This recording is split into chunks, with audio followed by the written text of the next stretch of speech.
And we are live, season 2 of Conversation series. This is Conversation-09, and we have Aditi Banerjee as our guest today. These conversations are brought to you by the Vivekananda Institute for Leadership Development, We Lead, which is a unit of the Swami Vivekananda Youth Movement. And these conversations hope to bring speakers and people from a wide range of backgrounds, spanning topics of development, social issues, leadership and education, culture, heritage, and much more. Aditi Banerjee's first novel, The Curse of Gandhari, a successful bestseller, was published by Bloomsbury India in September 2019. Her second novel on Shiva and Sati has been slated for publication in 2022, also by Bloomsbury. She is a practicing attorney at a Fortune 500 financial services company in the US and has also completed an Executive MBA at Columbia University. She earned a Juris Doctor from Yale Law School. Aditi is a prolific writer and speaker about Hinduism and the Hindu-American experience. She is a member of the Indic Academy and the Indic Book Club, which sponsored a successful 6-city book launch tour for The Curse of Gandhari. She's also co-edited the book Invading the Sacred, an analysis of Hinduism studies in America, in collaboration with Rajiv Malhotra, and has authored several essays in publications such as the Columbia Documentary History of Religion in America since 1945 and Buddhists, Hindus, and Sikhs in America, a short history. The articles have been also been published in Outlook India and many other publications. And in her free time, Aditi enjoys wandering the Himalayas, cooking with the latest kitchen gadgets, hunting for that perfect cup of coffee, and reading about history and world literature. Welcome, Aditi, and thank you for joining us today. Namaste. Thank you so much for having me. I've been looking forward to this conversation. So we were in Navratri, and during Navratri, I tend to be in a bit of a retreat or isolationist mode, but it's really nice to have this conversation kind of the first thing after Navratri. Right. Yeah. And I must also mention that, today is Ekadashi. So it's something that is, I've been following Ekadashi for a long time, and so have you. And you've been posting on that as well, so it's very interesting. But, as you know, this conversation is going to be a little bit of a Q&A that we're going to go back and forth, and feel free to come in with any thoughts that you have as we move along in the conversation. So I'll start with a very fairly common question. You're someone I've known you as I've seen what you write, and I find that you're someone who's very grounded in your own culture. And particularly at a time when it is difficult for people living here, living in India, to be able to connect to their own culture and or wear it on their sleeve, as it were. So many of us have to do programs like Understanding India. We do a program called Understanding India, and most of our participants are Indians themselves who want to understand India better. So I was just wondering how you managed to do that, and did you always have this kind of grounding as part of your growing up years, or is it something that you, in a sense, rediscovered? Because I myself rediscovered myself much later, so that's the reason I asked this question. Yes, for me, it was a journey. It started from as a young age, as a child. I remember. We were in my older brother's room, and we were just sorting through some things, and there was a box, and that box had this small framed black and white picture of Sri Krishna. And I knew nothing about Krishna at that time. We didn't really do like puja in the house or things like that. We weren't a religious family in the immediate family. But something about that picture just really attracted me, and I took it into my room. I put it on my bookshelf, and I started.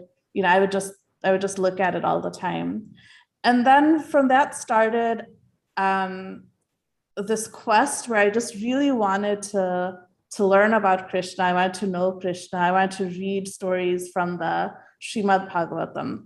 And at that time, it was really hard to get good English translations, especially if in the US, and Amazon wasn't really there then. And I remember going to the libraries, and I would look for books on Hinduism. And first of all, there was like nothing. There may have been like 3 or 4 books. If there were books, they were books by Western scholars, And they always started with a chapter about Hindutva and Hindu extremism and saffron terror and like all these negative things, or about how these stories were just myths and fictional tales and just kind of fun to read. And so from that started two things. One was my journey towards sadhana, which over time I was lucky to meet my guru and teachers who taught me about sadhana. And then also on the other side, understanding how Hinduism has been posited and the attacks against Hinduism, and how we're started, when we come into it, even if we have an interest, to your point, we don't know about India, we don't know about Hinduism because there's so much bias and so much tilt against Hinduism. So from that began kind of that quest. And then as time went on, I started going, once in a while I'd go to the Chinmaya mission for their meditation sessions early in the morning. My father and I would go on Saturdays. And there was something that was just so special in that, even though I didn't know how to meditate, but I could start feeling that there was something there. And I thought, this is what I'd want to dedicate my life to. And then also my family, we would go to India frequently. And I remember around the age of 14 or so, we went to Vrindavan for the first time. And I remember being in Vrindavan, and when you're there, you really feel like, you can feel the presence of Sri Radha Krishna, and you can feel that, yes, his footprints were here. And that also started something where I wanted to go to all of these holy places. I wanted to go to the Himalayas and all of that. And the more that I discovered about the richness of our heritage, cultural and spiritual, the more I also wanted to, think about how to preserve it and how to make it easier for people like me. Like, it was a real struggle growing up in this country. Like I said, even trying to read the Mahabharata and not just relying on the TV serials, or to learn how to do puja. Just if I want to do like a basic puja at home, like how do I actually do that?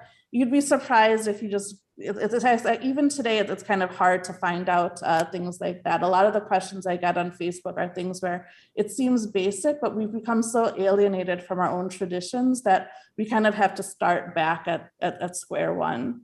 And so because I've benefited so much from this, I really want, it's important to me that, we make Hinduism more accessible and also fight against a lot of the attacks we see on Hinduism, whether it's India, the US, or just worldwide. The first time I actually, I could say got to know you was when I saw that interview with Rajiv Malhotra. How did that happen? Was that the Invading Sacred bit about? Was that connected to that, or was it something else? It was actually in when I was in law school. I'd given this talk about the need for a Hindu American identity. So I said, people know there's an Indian American identity, but we need a Hindu American identity. I had written an article about this, and Rajiv he'd reached out to me and he said, I liked what you wrote. You may want to check out my writings. And that was back in the days when Sulekha was there. And so he had many articles on Sulekha. And I still remember that moment. And I'd taken a few hours and I just read every single word he wrote. That was before Breaking India, was it? That was before he published. This is before he wrote a book. This was just on Sulekha, which was this news website. And he had a series of articles, and I just read them word for word. I just sat at my computer and read it for hours. And it was a revelatory moment, because what he was able to do, and he's always been able to do, is take things we experience as individuals. So as an individual, I had sat in a Indian history class at my university, a basic level class where the professor said, oh, the Ramayana is just about the Aryans fighting a war against the Dravidians. And he said, well, he said, does anyone have any comments? And the thing is, of course, I wanted to say it's wrong, but I didn't know how to prove that he was wrong. But so many of these experiences I'd had anecdotally. And then in his writings, what he was able to do is just show systematically how there was this Hinduphobia, or these biases against Hinduism that date back all the way to the colonial times, and how they still carry through today. And when I read that, I was like, oh, it's not just me. It's not just in my head. There is this actual phenomenon going on. And so since then, we started, getting to know each other, and he's been a tremendous influence in my life, and it's been a privilege, working together on several projects. Yeah, it's when Breaking India happened, I think, and his other book also, Sanskrit non-translatables and all that. I think you're quite right. He has a way with words, and he has a way with an approach that's completely different from the typical approach that people took in terms of dealing with these issues. I think that's quite right. I'll come back to all of these things because I really want to understand. So when you talk about the Hindu American experience or the Hindu, so what exactly is a Hindu American? Who is a Hindu American? So what is the Hindu American experience when you speak of that? So there are a few parts to it. One is obviously just someone who is Hindu or believes in Hinduism, which I would say to me at the most basic level, being a follower of the Vedas, and some sampradaya or parampara that comes from the Vedic tradition. When I say Hindu American is because most often people like me, so daughters and sons of Indian immigrants, if anything, will identify as Indian American or Asian American. And those ties, when you live in this country, are just going to weaken over time. So when our parents came over, like my parents are Bengali, they're very much involved with the Bengali community. They were, friends with them. So you had like these ethnic regional ties. In our generation, whether you're from Bengal or from Gujarat, that doesn't really make much of a difference. You have some affinity towards that. But that is primarily like a cultural affiliation. It's like, once a year, you may have some Indian Association parade or Republic Day parade. Or if you're in college, you'll have some like Diwali celebration, but it has nothing to do with Diwali. It's just getting together, eating samosas. And it's very skin deep. So, you go to a party or you go to something, it doesn't actually inform your day-to-day life and who you are. On the other hand, and this becomes especially obvious when you go to college, you have Jewish students associations, you have associations for Muslims, and they're very much involved and they're engaging in their religion, they're engaging in their religious identity and civilizational issues. And you can't do that as an Indian American as effectively. And that's why the Hindu American becomes much more key. And also because you can have both. So an Indian Muslim can very well be part of the Indian Association, the Indian American identity, and can have like a Muslim American identity. And what we found in the Hindu American experience is people say, yes, you can be Indian American. As soon as they say you want to be Hindu American, then they say, why are you being communal? Why are you being exclusivist? Why are you associating yourself with Hindutva and BJP and all these, terrible things? And so there wasn't even the space where someone could say, I want to be a Hindu American. And I think it's really important to have that because especially if you go, one or two generations down, like my brother and I, we went back to India a lot. But if you look at the next generation, they may not have, they don't necessarily have like grandparents in India. They don't have those ties. But at least the Samskriti, at least the Dharma should be part of their identity and needs to be continued. And also, I think, just in the same way you see in Bali, how Hinduism, has grown there and thrives there. Like actually, when you go to Bali, you'll be amazed. They are much better at maintaining the Hindu traditions and practices and things like Trikala Sandhya Vandanam than most Indians are. And so in America, there's an opportunity for Hindu Dharma to establish itself in perhaps a different way, but I think it'll add to the richness of the Hindu experience. And just as right now, you're seeing a lot of things come to the US and then they get re-imported back to India, I think there's an opportunity. In some ways, it's easier to be an assertive Hindu or like a proud Hindu in the US today than it is in India. And so it gives us an opportunity to also strengthen Dharma in different corners of the world. So, but the starting point for that is really having this Hindu American identity, which right now is still at a very nascent stage. We do have some answers, but I thought I should ask you this. Why do you think there is so much pushback? why is it so easy for a Jew, for example, to say that he's Jew as well as American? Why is it so easy for a Muslim to say he can be a Muslim as well as he can be Muslim, an Indian Muslim, as well as an American citizen? But why is it so difficult for, let's say, a Hindu to say that? Well, why do you need to be boxed into a South Asian identity as opposed to not even an Indian identity?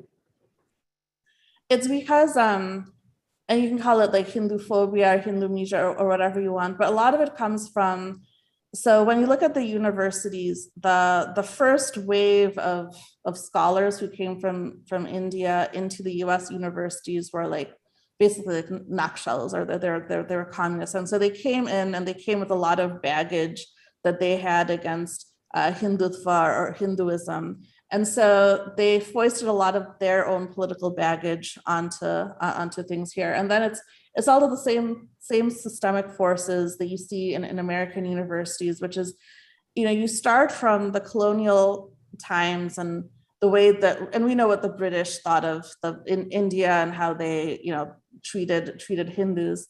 And a lot of those same colonial biases and those same colonial techniques still survive today. And the reason that you see that, I think, is because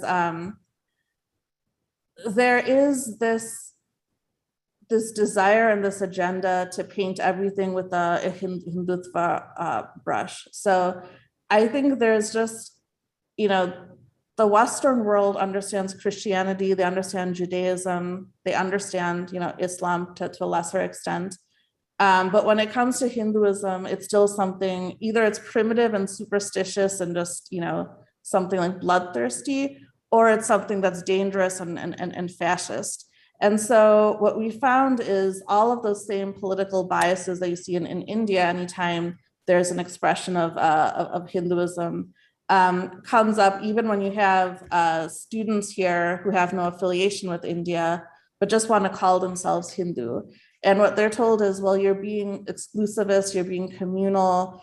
And also they see Hinduism as basically, if you can just be spiritual, then you don't need any like Hindu identity, just go be spiritual at home. But there hasn't been this respect given to Hinduism as a religion. And one of these things we always hear, which I hate, is Hinduism isn't a religion, it's a way of life. Yes. And as soon as you say that, what you say is, oh, okay, well, then it's just, you can just reduce it to that's something that our courts actually said. The Indian courts actually said that Hinduism is not a religion, but it's a way of life. But it's a very, very, I quite agree that it's a very poor definition of what Hinduism is or isn't, for that matter. You talked about, colonialism, as well as the colonial baggage that we seem to still carry. We are free of we are free, but we are not free of the colonial mindset in one sense. I think I think it's Saidi Bhatt's book, more or less. I've just been reading that as well. He packages it very well right at the beginning, where he says that you've decolonized, but you're not decolonialized, kind of thing. I think he makes that very, very subtle difference between what it means to be not still a colony of another country, but when you still carry the baggage, when you do everything as per what they have laid out for you. So but how is it, so that seems to spread not just within India but also outside of India, apparently. So what I'll do now is I'll do a little bit of a little segue now, so that I want to cover the other things also. Your recent book, that's something that I wanted to also talk about, the Curse of Gandhari. So just wanted to check why Gandhari. I've read parts of it, not fully, I must admit. But has it? But I got a feeling that it had to do with the fact that here was a woman who led a very difficult life, and is never given a due, even in the telling of the Mahabharata, for example. But she does something right at the end, which when she actually curses Bhagavan himself, and then he smilingly accepts it. I don't see that. I can't imagine that being accepted anywhere else in any other cultural it's not possible anywhere else. So is that the reason why you chose Gandhari, or is there anything else? What was it in Gandhari that you decided to write about her? Yeah, from a very early age, she fascinated me. And in the beginning, it was just this very romantic idea of this woman who finds herself wed to a blind prince or king. And she says she's going to blindfold herself so she doesn't see anything that her husband wouldn't be able to see.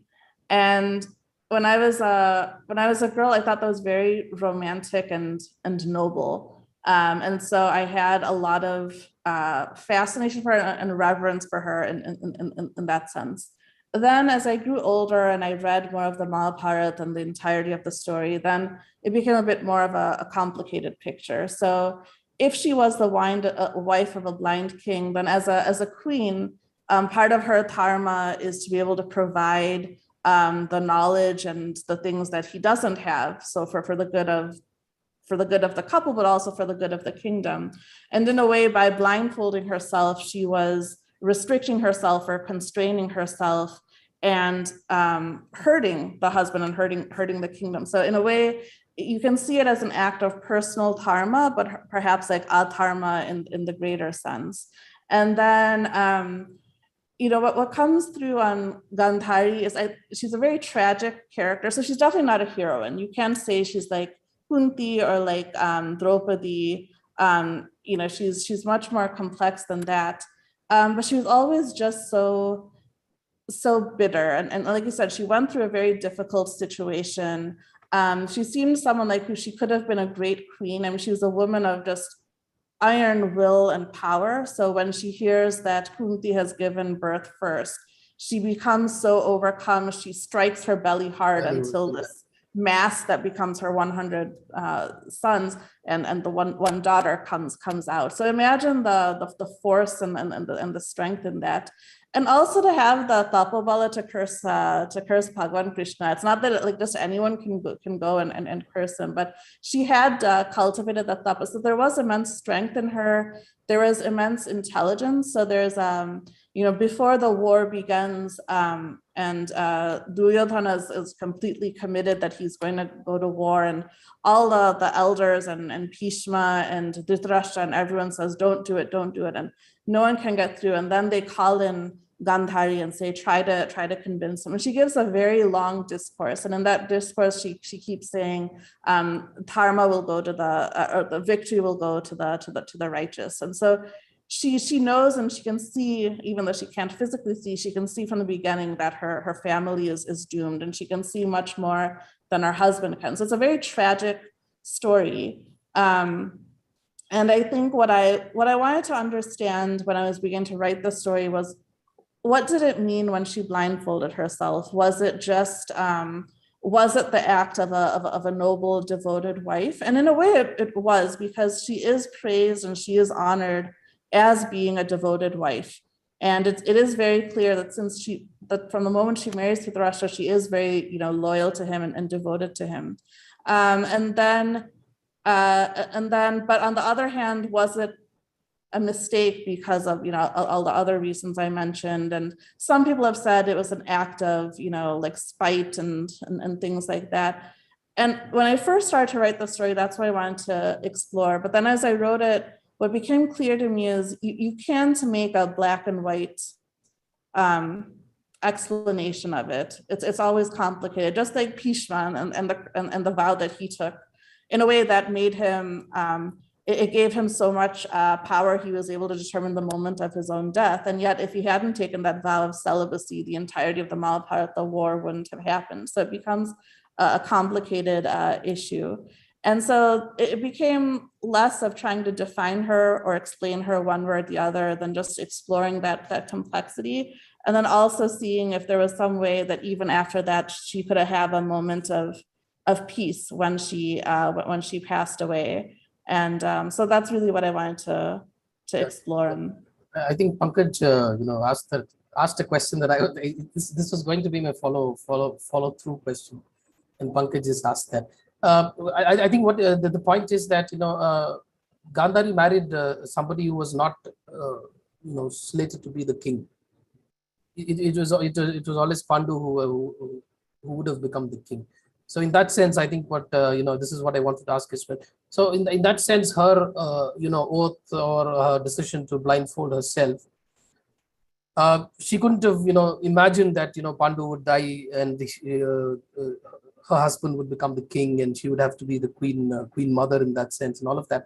So perhaps that's the reason. But I think Pankaj also makes the point that there's a recurring theme in the Mahabharata where most people take these huge oaths, and then it becomes and it has multiple consequences that flow out of that. Bhishma's decision to never become the king or to marry. I think that in a sense, that had the snowballing effect of the Mahabharata itself. The breaking of the ties being, all of those things. I think that's also a point that, perhaps.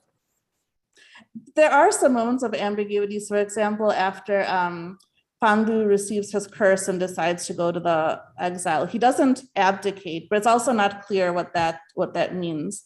At that time, essentially, like Bhishma took over running things, but Right. whether or not he was the crown prince or the king, but Dhritarashtra was still part of the royal family. So I think just in general, when you are involved with the public and you have certain duties in that sense, but. And I also found that there's a fair amount of speculation as well in the writing of the book about Gandhari and about how she would have felt and what she would have said and all of that. In your book, I mean. So how did you come up with these sections? There's the speculative or rather the sections where you talk about Gandhari, where you, in a sense, get into Gandhari's mind and start to think like her when you seem to write some of those sections. Yes, so it's the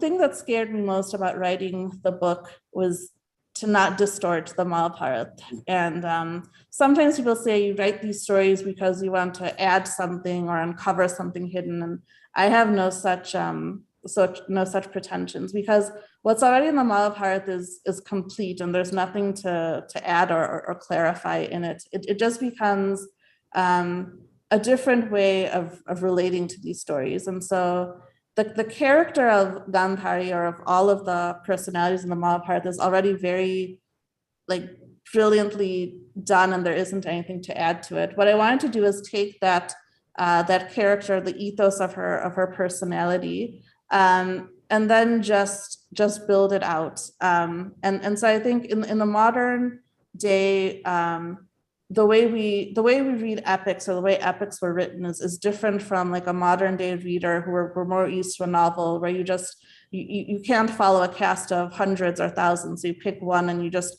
look at the entire story through their point of view.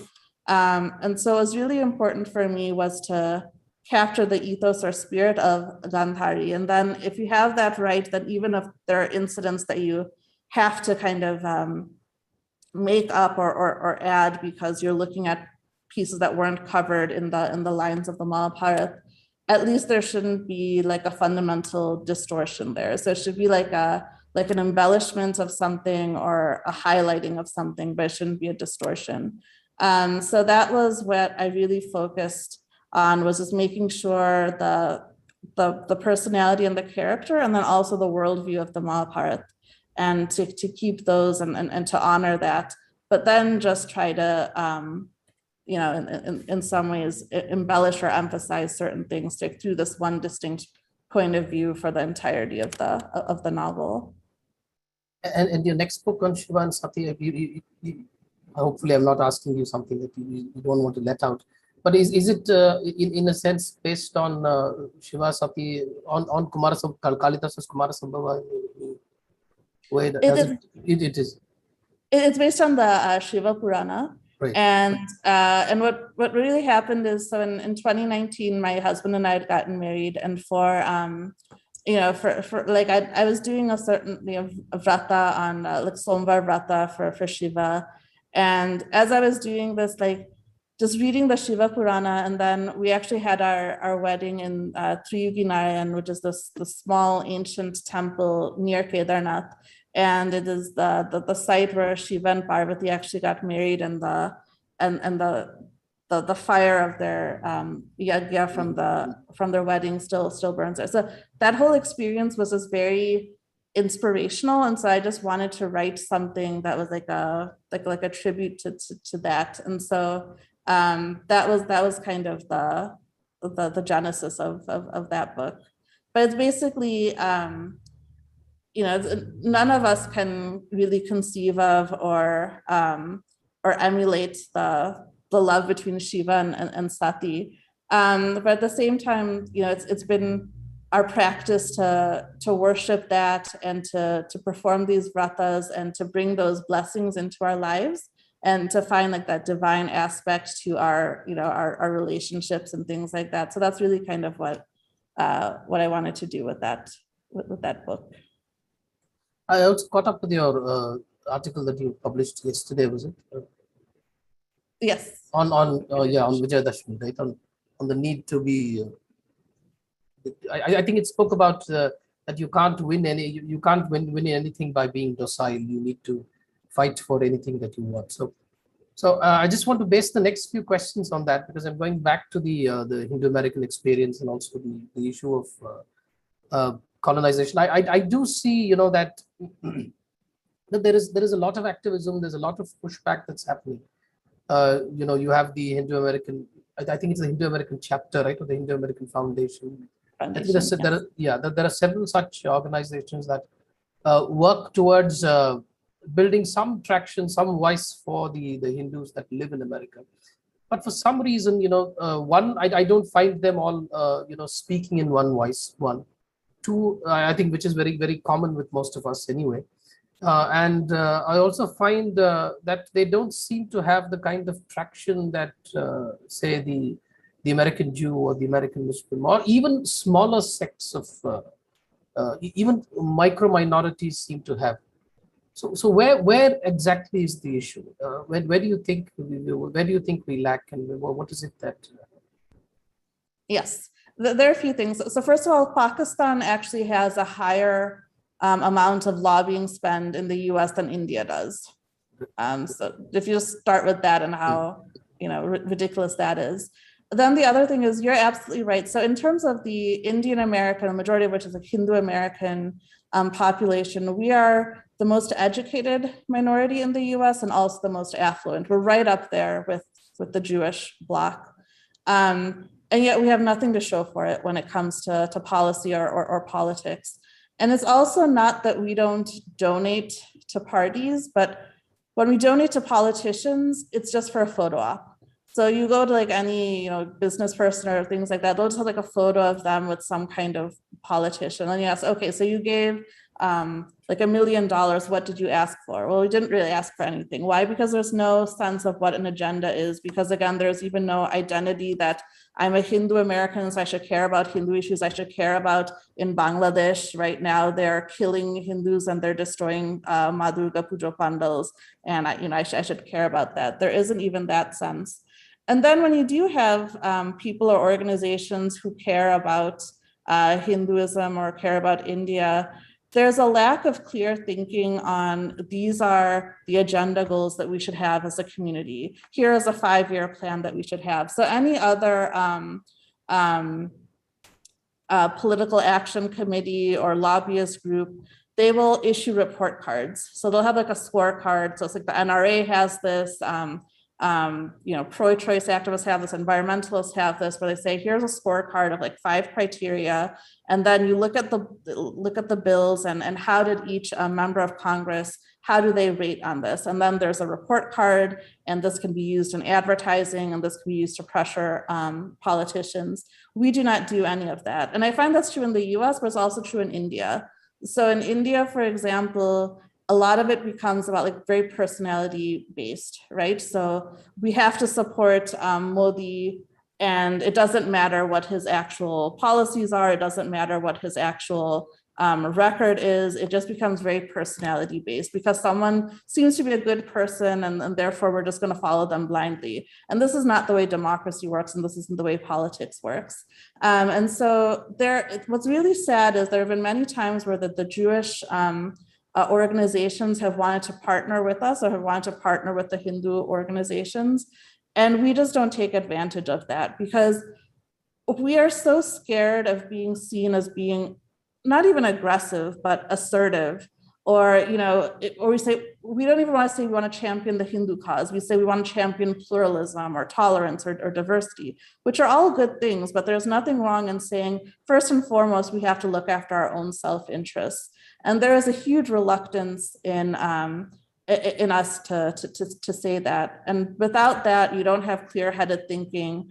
And once you do have that sense, you really have to be clear-headed that these are the policy objectives. These are like concrete things that can be done over the next 5 years that we should ask for. So, there are things like it's Hindu Heritage Month, and a number of states in the US have adopted that. Like that's a good thing.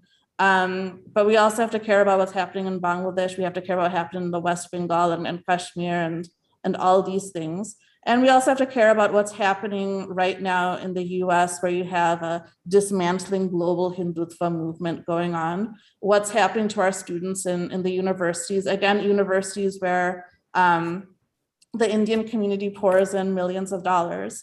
So we pour in millions of dollars, but we don't even ask that our students should be protected from hate speech against them. Or we fund chairs.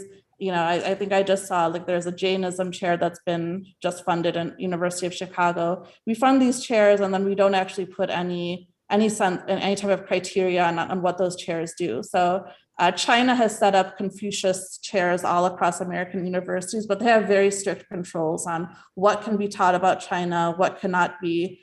And we don't even engage in that conversation. So we just throw away our money without investing it, which is actually a dharma in that sense. Do you think one of the reasons could be that, I'm just speculating here, but is that a lot of Indic scholarship actually is embedded in countries like the US. It's written, so we continue, most of the scholarship it's changing now, but a lot of the writing on Hinduism, on the Hindu books itself, translations, for example, have primarily happened from a Western worldview, not necessarily a dharmic worldview.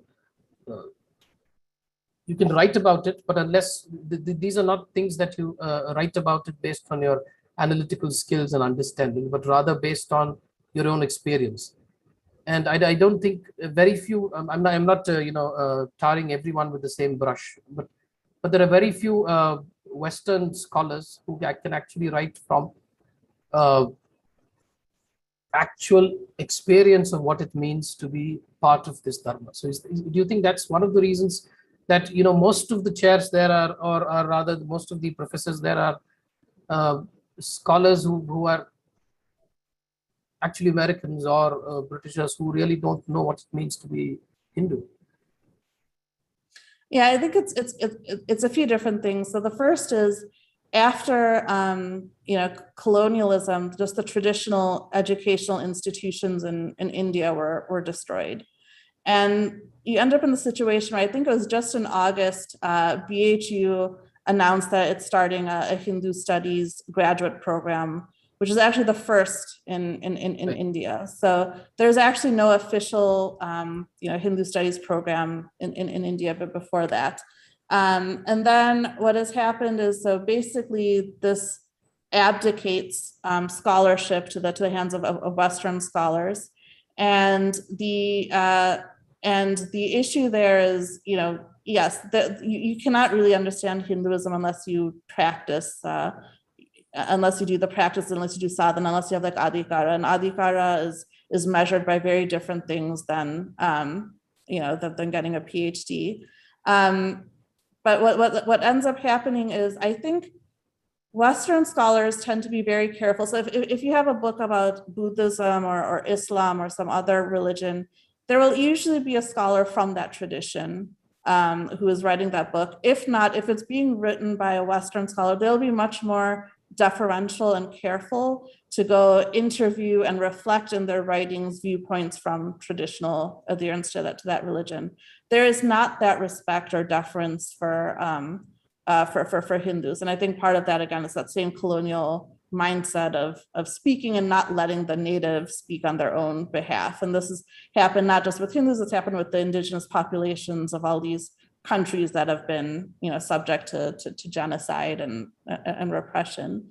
And now what's happening is when the community tries to speak back, then the professors say, well, you don't have training, and therefore you don't have the qualifications or credentials to speak about yourselves, to speak about your own traditions that you actually live and practice at home.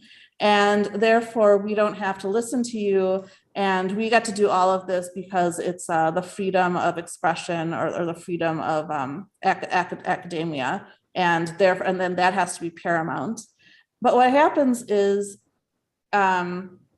first of all, Indians and Hindus don't go into these fields, in large part, one, because, there may not be that much financial security, but also because it's really hard. Like if you're doing your PhD under Doniger or Krushke, you're not going to be able to express not even a pro-Hindu view, but like a sympathetic Hindu emic internal view without being, challenged and pushed on. And there have been cases of many people who have tried to do this, who have gone, for their PhDs, but then they find they are not allowed to present their own scholarship. You see what happens to someone like a Vishwa Adluri or Joydeep Bagchi. Like they're amazing scholars, amazing credentials. You cannot make any slight about their CVs, but see how they're treated, like the complete contempt and disrespect, which is shameful that academia metes out to them. So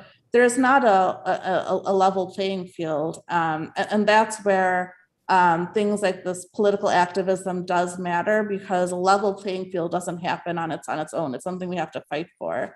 But right now it's not there. And it's really hypocritical the way some of these scholars say, oh, but we're scholars and you don't have the credentials to talk about your own selves. You're just really muzzling the voice of Hindus. And in the case of the US, of a minority.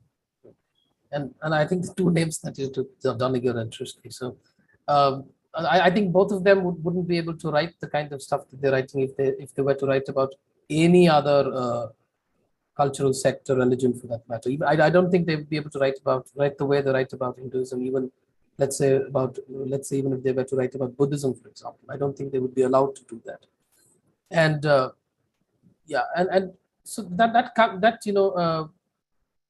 that brings us back to I also know how Rajiv Malhotra himself is treated quite often in terms of the kind of mud that is thrown on him, in terms of that he actually is not a scholar, and he shouldn't be writing on subjects because his expertise lies elsewhere and not really in Hindu scholarship, because he's not trained in that area, is what I've heard so many people speak about that. So which brings us back to the questions: how does one actually tackle this? Have you thought about it? I'm just asking because you also have a legal degree and all of that. So do you think any sort of is it possible to take a legal approach to do anything of that at all? Is that something that can be done? There are some, like the Hindu American Foundation has actually filed a lawsuit against UPenn for its participation in this dismantling of Global Hindutva Conference. So those kinds of things can be done. They tend to be very piecemeal and expensive and and time consuming for that issue. It's something we absolutely have to do. So I'm very glad they're doing that. A lot of it comes to clout and voting with your feet. So so for example, if there are these universities that are participating in these movements or that have these, are we willing to not support them? So to not give money to them and to be explicit about it, that if you continue with these policies, we are not going to put in our hard-earned money as alumni into the universities, or or to consider not sending our kids to those Ivy League universities and send them elsewhere. So part of it is us being more focused on this and holding these institutions to account, which are very much dependent on money from Indian students and alumni. I think it's also creating that space in India, and I think that is happening a lot more, to have more of this internal scholarship and having us, create that space. I think, what Sai Deepak has done has been amazing. It's like the #1 nonfiction bestseller. Like that's great. And I think we're starting to see this happen a little bit more with the scholarship too. So I think India has a big part to play in that.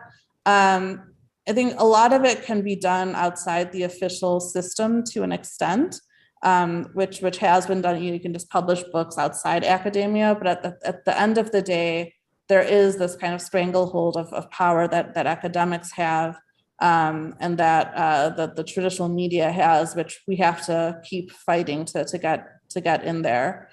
So part of it is I do think these lawsuits. I think what happened with what Rajiv Malhotra has done in Invading the Sacred, I think professors have become more careful in the sense that now they'll say, oh, we're not anti-Hindu, we're like anti-Hindutva, even though that's just semantics, it's sophistry, it doesn't mean anything. But they at least recognize they can't be maybe as explicitly bigoted as they used to before.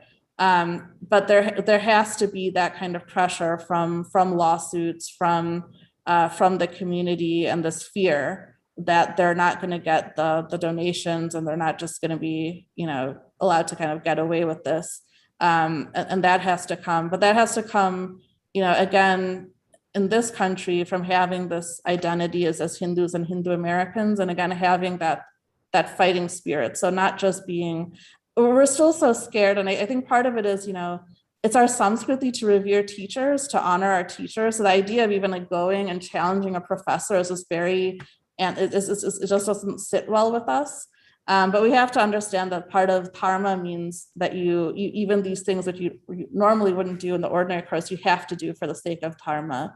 And this is something we have to really inculcate in ourselves and our kids, and that you can do both, that you can stand up for dharma and still be successful. You can be expressively Hindu, assertively Hindu, and still be successful. And so we have to also just lead by example, so there are like role models out there for people to follow. There are a couple of questions in the chat. I must mention that Professor Giridhar, who's typed out the question, has the number of intellectual Kshatriyas of Rajiv ji reached some sort of. Professor Giridhar has actually worked closely with Rajiv Malhotra, so I think it's coming from there.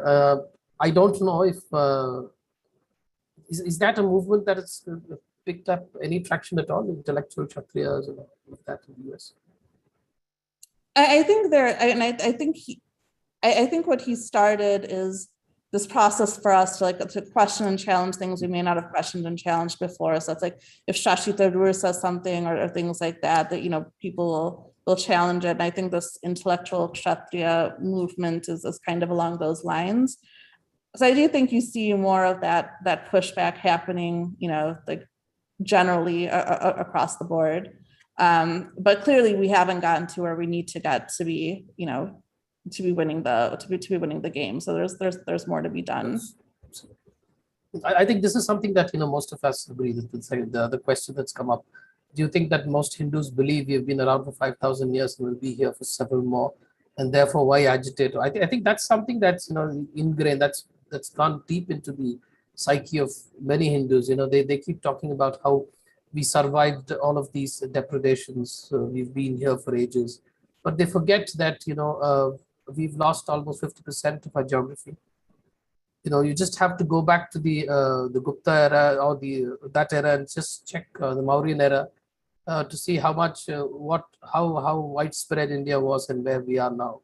I think when people talk about that we've survived, they forget that there is so much that we've actually lost in this fight for survival, and it won't take long for us to lose all that we think that we take for granted right now. I think that's I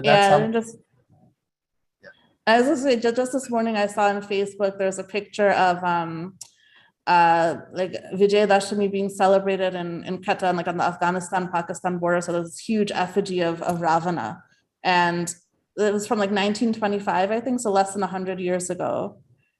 And imagine that now. I think there was, where we are now in Afghanistan, and there's like that last one Hindu Purohit in one temple in Kabul. Right. That's all that's left. And, I mean, Who decided to bless him, who's I hope is who safe. decided to stay back, Yes. though he had a choice and could have come back to India. I think. Yeah, he said he chose to rather, he said he would either live or die right there. Following his, yes.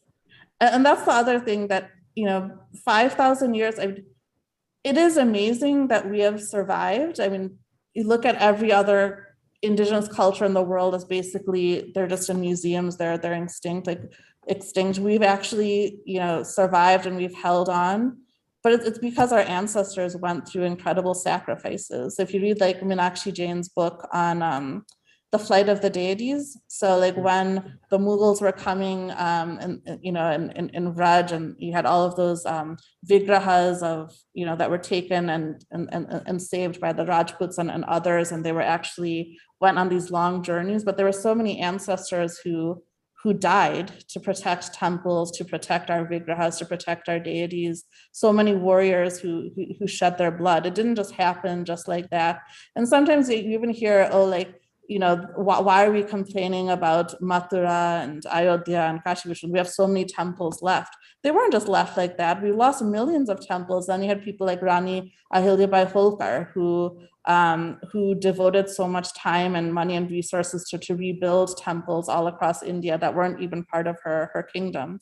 And so this isn't something you can take for granted. And so if you really believe that, then you should ask yourself, well, what did my forefathers do to keep this alive, and what am I doing today? If we're not living up to what our ancestors did, then that is a dharma. So I think it's I think it's for 40,000 temples, right? That's what 40,000 temples is what, and it's quite clear. If you go to the north of India, you hardly find any ancient temples. You will find that. I think I'm going to be enjoying my conversation with Pankaj. I mean, Pankaj is disagreeing with most of what I'm saying. So I think he says, I would disagree. What is the nation? It's not a line on a map. It's the people. We are a billion. How do you destroy a billion? I think that's a fair argument, but I think we've also lost quite a lot of people. I think when I said geography, I also meant the people in those geographies who've converted or who have been lost to. I mean, we've simply lost. I mean, there's no denying the fact that we've lost much more than we've retained. We've retained quite a lot, and so that's. I mean, you just look at like what happened in Bangladesh and Pakistan. At one time, we had Java and Indonesia, parts of Indonesia, Cambodia. We had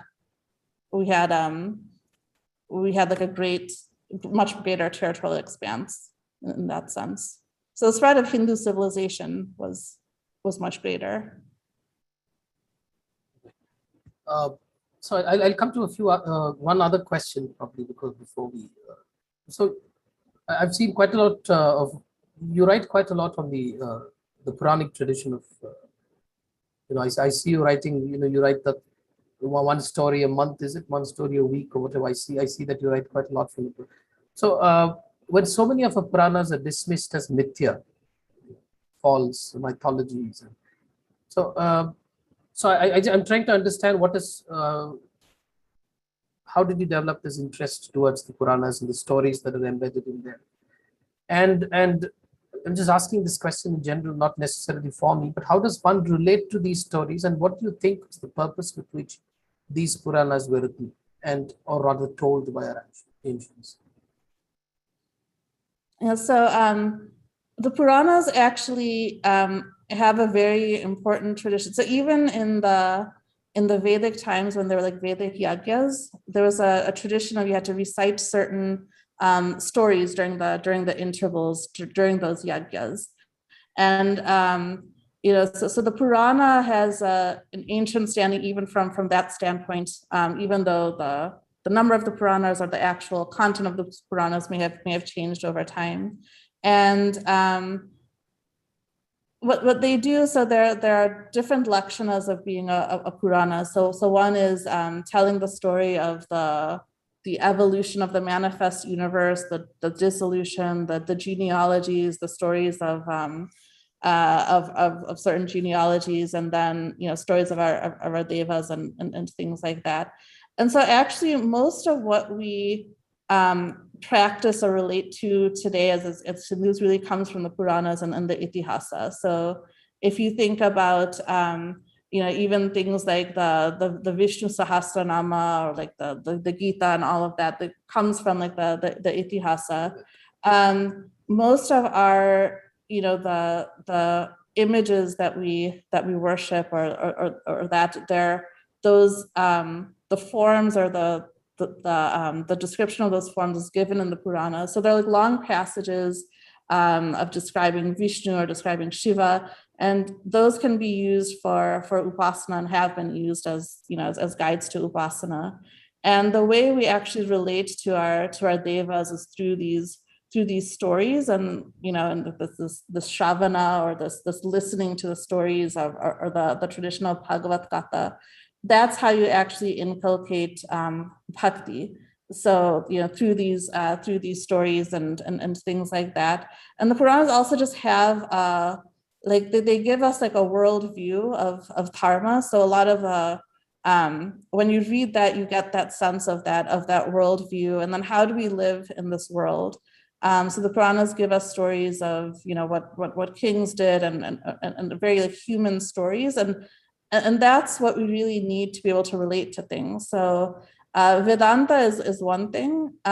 Most of us don't have the adhikara to go straight for Vedanta, but if you read the Puranas, you can get that same message or the same content of Vedanta, but just through a different form. And I think nowadays we write off the Puranas, but I think a lot of that is also our colonialized mindset.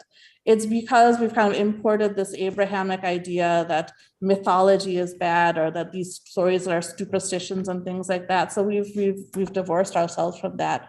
But the Puranas actually aren't just like fictional stories, but they actually are actually the word mythos itself in the Greek original means the stories that a culture tells about itself to learn about itself and pass on to the generations. So if you think about the amount of sacrifice and hard work that goes on to transmit the Puranas or across the generations, that's how important it was to our civilization. And so that really has to be retained. If you don't have that, and if you rely just on Vedanta, then you'll kind of be in the place of Buddhism today, which doesn't have that kind of strong, you need that religious superstructure that comes from the Puranas and the Puranic tradition. And if we lose that, I think we lose a lot about our own identity, spiritually and as a civilization. Absolutely, I quite agree. I think Ramakrishna Paramahamsa captured it in a line. I think when they asked him about, I think somebody asked him about the formless and the form, and he said, "I don't want to be a dry, a little kernel in the dry shell that rattles inside. I like the moistness and the softness of all of this. So give me the one with the form rather than the formless." I think that's quite agree. I think it's. I think too much time is being spent on saying that we are spiritual and you're not religious, and I often think that's an excuse not to do what you should be doing. Yeah. And and also just if you look at it from evolutionary biology and just psychologically and neurologically, there have been a lot of studies how people are just like wired for stories. So storytelling isn't just entertainment; it was actually a way of transmitting lessons and of learning how to live. So there's a saying that you can learn that fire is dangerous either because you're told it's dangerous, you see someone else get burned by fire, or you yourself get burned by fire. What happens in storytelling is you have this kind of universal experience that's told through different ways. And when you learn those stories, even if you don't realize what's happening within you, it's forming certain values and principles and thoughts and ways of thinking in the mind. And that's like a very, very important foundation for then, if you want to go into Vedanta or the more philosophical aspects, but that grounding and that foundation is very important. And actually, even when acharyas discuss Vedanta, they'll use stories from the Puranas as like a shorthand. And as soon as you say that, then someone goes, oh yeah, that's the story. And maybe you heard it from your grandmother when you were a child. That doesn't make it any less important or foundational. I think the Kanchi Paramacharya has a very nice way of putting this. He says, the Puranas, he says, are he calls it in Tamil the Buddha Kannadis, that is magnifying glasses. They magnify everything. And so it's easier for you to relate to all of that you actually don't relate to if you read Vedanta alone or read this alone. I think that's how he sees it. I think he puts it in that context. We are almost out of time. I think we have about a minute. So just wanted to ask you, so when is your next trip to the Himalayas, or has COVID meant that you've not been able to travel? It's been heartbreaking for me because as soon as the COVID started, the tourist visas were suspended by India. So I can't, I legally cannot go to India. And so it's been, I'm just waiting for the day when I can go. So look forward to that. It's been an absolute pleasure, Aditi, speaking with you.